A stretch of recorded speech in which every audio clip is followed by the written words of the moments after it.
Ce journal vous est offert par le FPI, Fonds des promotions de l'industrie, votre partenaire privilégié pour la réussite de vos projets.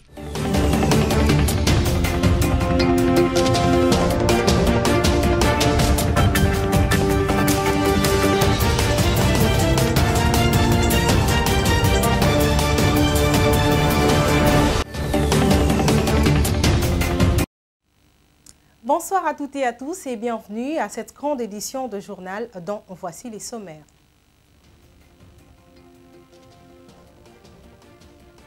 Ouverture ce mercredi 15 mars de la session ordinaire du mois de mars dans les deux chambres du Parlement congolais.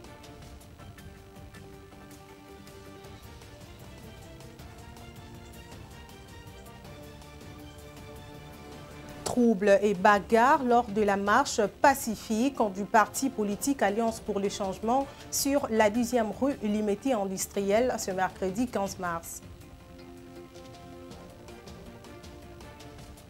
Bienvenue si vous nous rejoignez. Comme annoncé, la session ordinaire du mois de mars dans les deux chambres du Parlement congolais a été ouverte ce mercredi 15 mars. L'Assemblée nationale, le président a dit que le chambre a brossé les grandes lignes de cette session avec une mention spéciale pour le processus électoral en cours. Suivez.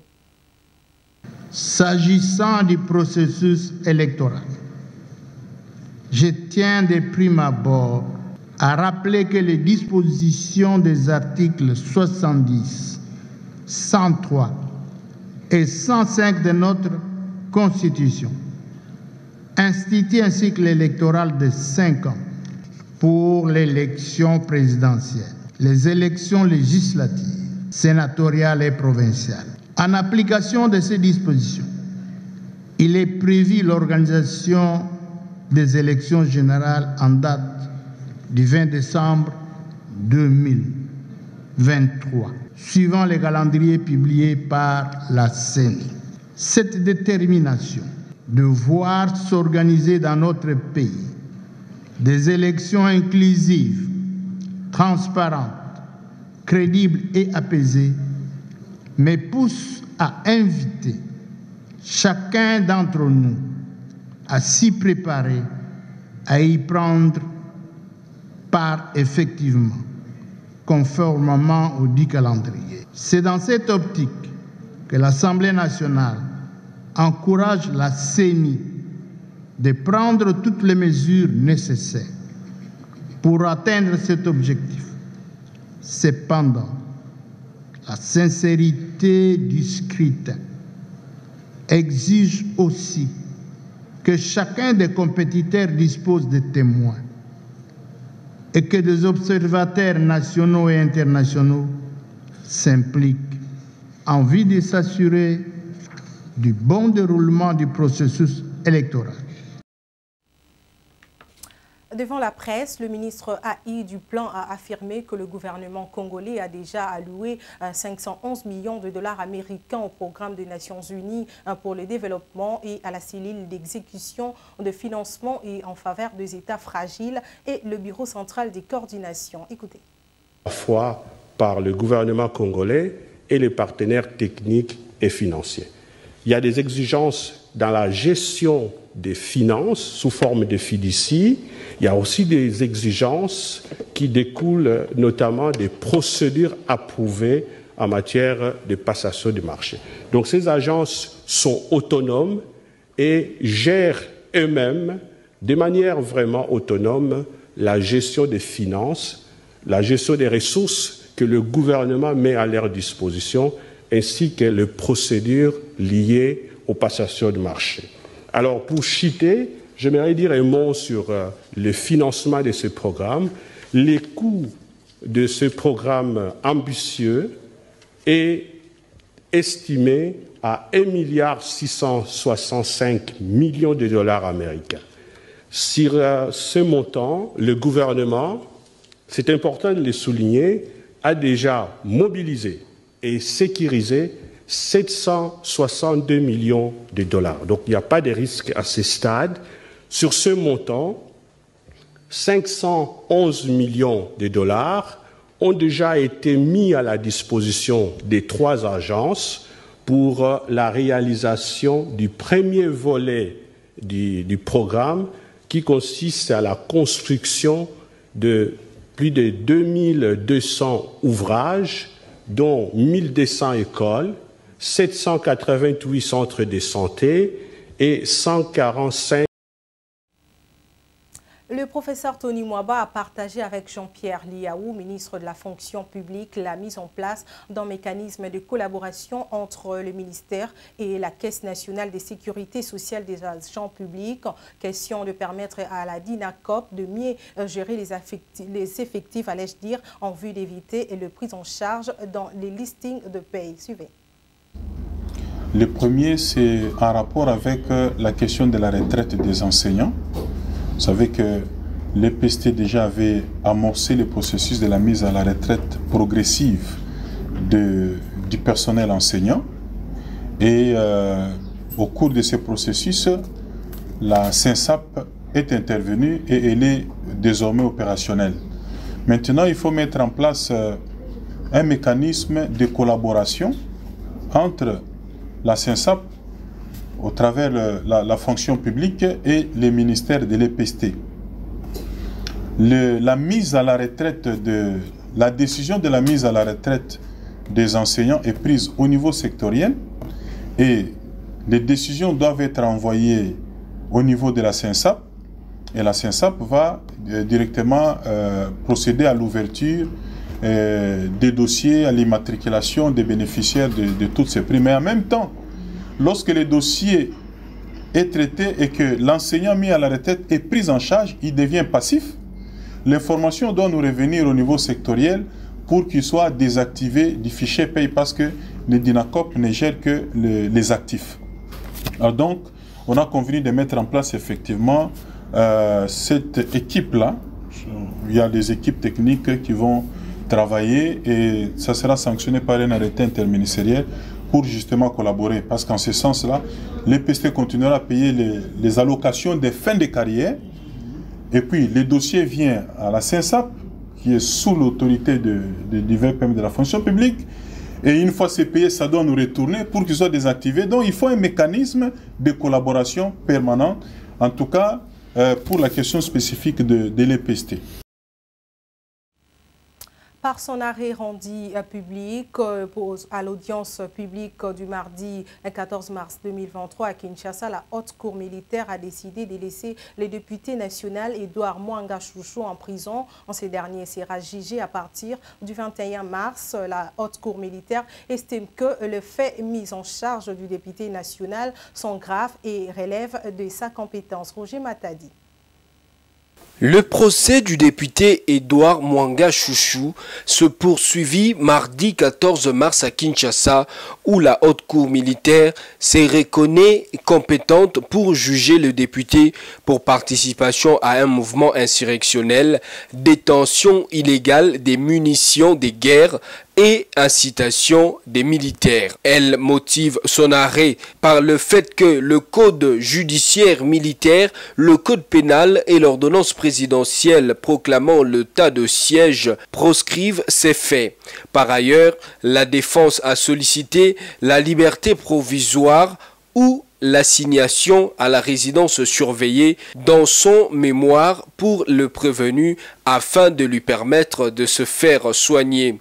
Malheureusement, le juge militaire pense qu'à ce stade, il est prématuré de formuler une telle demande qui dépend du juge de fond. Edouard Mwanga Chouchou est poursuivi avec son complice présumé, le commissaire principal Robert Mouchamoliwa, dont l'avocat dit ne rien comprendre de cette affaire et a demandé de s'imprégner du dossier. Notez qu'en outre, la haute cour militaire a décidé de laisser le député Edouard Mwanga Chouchou en prison et il sera jugé à partir du 21 mars prochain. Autre chose à présent, le fait que les ambassadeurs de 15 pays membres du Conseil de sécurité ont plébiscité la négociation politique pour résorber la crise sécuritaire à l'est du Congo doit induire un débat de haute facture en RDC sur les défis congolais et les vrais moyens de faire face dans l'intérêt des Congolais. Samy Bossongo nous donne plus de détails. que tous les temps, les moyens et les énergies investis par le régime congolais pour l'obtention de la condamnation et de la sanction contre le Rwanda qui appuie les M23, que tous ces déploiements diplomatiques se soldent bien loin des attentes du régime congolais par les plébiscites des ambassadeurs de 15 pays membres du Conseil de sécurité de la négociation pour mettre fin à l'agression du Rwanda, cela prouve à suffisance que les considérations géopolitiques ont été ignorées dans les délibérations du pouvoir congolais dans son élan de trouver remède à la guerre de l'Est. Là où les bas blessent, c'est qu'on refuse de l'admettre, comme l'a déploré le député national Claudel Lubaya dans sa déclaration du lundi 13 mars 2023. De par son poids géostratégique, sa géographie et son histoire, la RDC ne peut échapper à des attaques du ressort de la géopolitique et qui exigent des analyses éminemment géopolitiques pour les juguler. Ignorer cette donnée fondamentale, c'est passer à côté de la plaque ou accepter les lassauts de la prédation impérialiste. Si, comme c'est avéré que le Rwanda et l'Ouganda sont instrumentalisés comme des États gendarmes par les principales puissances occidentales, il est hors des propos, des pensées ou d'espérer que la solution que veut la RDC serait obtenue en recourant à la diplomatie. Comme l'a dit Claudel Lubaya, le chef de l'État se trouve dans l'obligation de se remettre en question et de repenser sa perception du pouvoir. Il faut cesser de penser que réussir son passage au pouvoir équivaut à se lancer dans la quête de réjouir les États ou personnalités qui veulent tout vous ravir jusqu'à votre dernière ou moindre ressource et qui, pour ce faire, sont prêts à tout orchestrer contre vous selon les principes de la sociologie de l'impérialisme. Joseph Kabila, nationaliste et attaché à la lutte pour la vraie indépendance de la RDC, avait compris qu'il ne faut pas compter sur la communauté internationale pour sécuriser l'Est de la RDC qui est devenu un guépier de par la volonté même des Occidentaux qui ne jurent que par faire main basse sur les richesses qui s'y trouvent. Les Congolais doivent comprendre que ce sont eux-mêmes qui doivent se mobiliser pour stabiliser et pacifier l'Est de leur pays. Ils ont aussi l'obligation de se déployer contre tous ceux qui imposent des schémas qui ne consacrent que la prédation de l'État congolais avec l'ignorance des intérêts véritables des Congolais qu'on cherche à berner et à éconduire en permanence. Je l'ai annoncé au sommaire, la marche du parti Alliance pour les changements de Jean-Marc Kabound a été perturbée par une irruption de présumés militants de l'IDPS ce mercredi 15 mars. Le militant de ces cadres, les militants et cadres, allais-je dire, de ces partis ont planifié de marcher pour exiger la libération immédiate et sans condition de leur président Jean-Marc Kabound. C'était au niveau de leur siège à la 10e rue Limité. Roger Matadi et Générose Sengo. Comme annoncé, les militants du parti politique, l'Alliance pour les changements, parti cher à l'honorable Jean-Marc Kabound, a organisé ce mercredi 15 mars une marche pacifique dans toutes les villes de la République démocratique du Congo pour exiger la libération immédiate et sans condition de leur leader Jean-Marc Kabound. Et cette marche a malheureusement connu du désordre du fait de militants du parti politique Union pour la démocratie et le progrès social, qui ont fait irruption dans leur siège national situé sur la 10e rue, l'unité industrielle. Et cette irruption a occasionné troubles et jets réciproques des projectiles avec perte en vies humaines et de blessures. Interrogés sur place, les militants de ces partis politiques ont déploré et dénoncé l'incompétence du gouvernement congolais face à ces genres d'actes et ont exigé la libération de Jean-Marc Kabound. Aujourd'hui, comme convenu, comme informé, nous étions prêts pour marcher. Au sortir de notre siège, nous avons fait face à des cortèges de policiers qui étaient venus ici pour nous assiéger. Alors que nous, on voulait marcher pacifiquement. Moi qui me tiens devant vous, j'ai été tabassé par 6 policiers. Vous me regardez bien, j'ai été tabassé comme un serpent. Tabassé, emporté jusqu'au niveau du parquet Matete. C'est de là qu'on vient d'arriver tout à l'heure là, au niveau du siège. Tant qu'il n'y a pas la libération sans condition du président Jean-Marc Kabound, nous n'allons pas cesser. Et certainement, dans les 2 semaines qui viennent, nous serons encore dans la rue pour exiger encore une énième. Jean-Marc Bokangi n'a une chose d'esprit, il y a des Libanais qui ont travaillé. Il y a bombarder parti à Jean-Marc Kabound, il y a une armée. Notons que Jean-Marc Kabound est en détention depuis le 9 août dernier à la prison centrale de Makala. Il est poursuivi notamment pour offense au chef de l'État et outrage au bureau de l'Assemblée nationale. Propagation des faux bruits et mensonges proférés lors de sa conférence de presse du 18 juillet dernier à Kinshasa. En Ituri, des avancées significatives sont enregistrées sur le plan du développement de la sécurité, résultat de l'état des sièges du président Félix-Antoine Tshisekedi Tshilombo. Selon le gouverneur militaire de l'Ituri, ces derniers sollicitent l'implication de la population de cette province à la culture de la paix. Suivez. Plusieurs actions sont à mettre dans l'actif de l'administration militaire de l'Ituri depuis l'instauration de l'état de siège dans cette province par le chef de l'État, Félix-Antoine Tshisekedi Tshilombo. Il s'agit notamment de la réouverture des axes routiers d'intérêt économique, la stabilisation. Plus de 600 000 habitants sont déjà retournés dans leur milieu d'origine, ces zones jadis sous contrôle de groupes armés. En plus, la modernisation de la voirie urbaine et autres.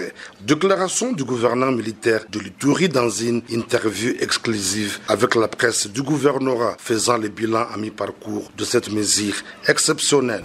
Beaucoup de choses ont évolué, notamment nous avons remis des populations sur l'axe sur la RN27, sur l'axe Bunia-Komanda, là où les populations s'étaient déplacées.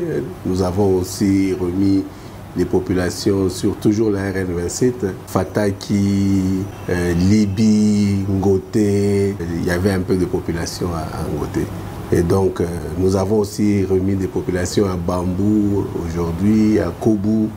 Et donc ça va, on peut dire qu'on a beaucoup évolué, mais on n'est pas au bout du travail. L'approche militaire et non militaire adoptée par le lieutenant général Luboyanka Shomadjouni apporte à ce jour des résultats probants, ce qui permet à la majorité de groupes armés à adhérer au processus de paix. Donc ce que moi je leur dis, c'est qu'il faut enterrer la hache de la guerre, comme j'ai dit.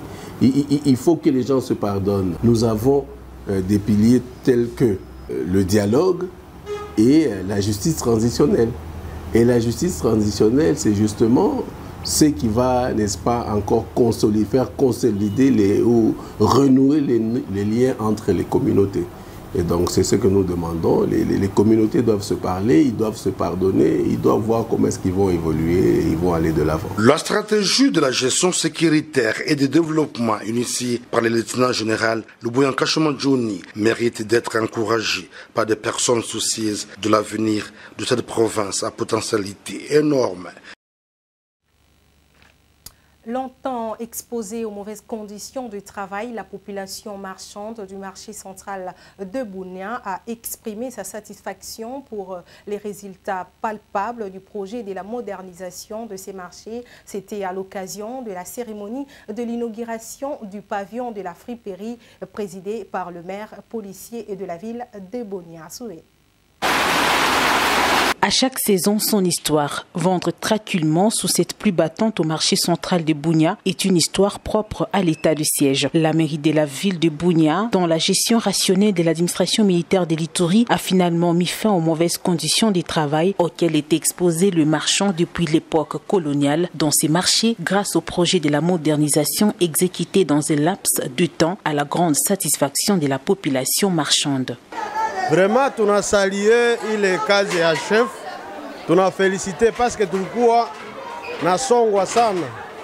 Mais pour le moment, ici, on a déjà espace iko, tunasema vraiment félicitations pour maire de ville na kwa administrateur wa marché, tuna félicité kazi yabo vraiment. Tunashukuru, tunafurahi sana kwa kazi yenye maire de la ville nafanyizia sie. Venu pour inaugurer le dernier pavillon de la friperie, le maire de la ville de Bunia, le commissaire supérieur principal Tchawiniwa Migo John, donne les détails du dit projet. Je suis venu aujourd'hui mettre les pavillons construits à la disposition des marchands. Auparavant, on avait fait 41 pavillons. Maintenant, on a construit encore 9, ça fait 50 pavillons. Les 41 pavillons avaient coûté 69 millions de francs congolais et d'autres ont coûté 39 millions de francs congolais. Notons qu'au-delà de cette modernisation, le marché de Bunia vient également de bénéficier d'un renforcement de sécurité grâce à l'équipe de brigade affectée par la mairie présentée par le maire policier à la dite cérémonie. Place à présent au rappel des principaux titres.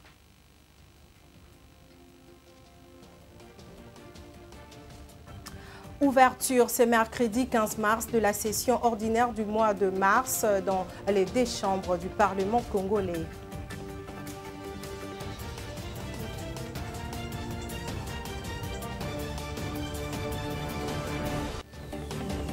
Il y a eu troubles et bagarres lors de la marche pacifique du parti politique Alliance pour le changement sur la 10e rue Limité ce mercredi, le parti cher à Jean-Marc Kabound.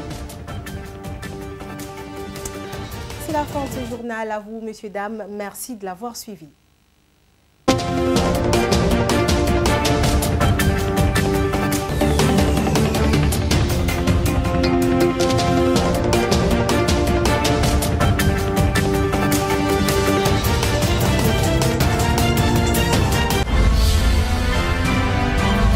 Ce journal vous a été offert par le FPI, Fonds des promotions de l'industrie.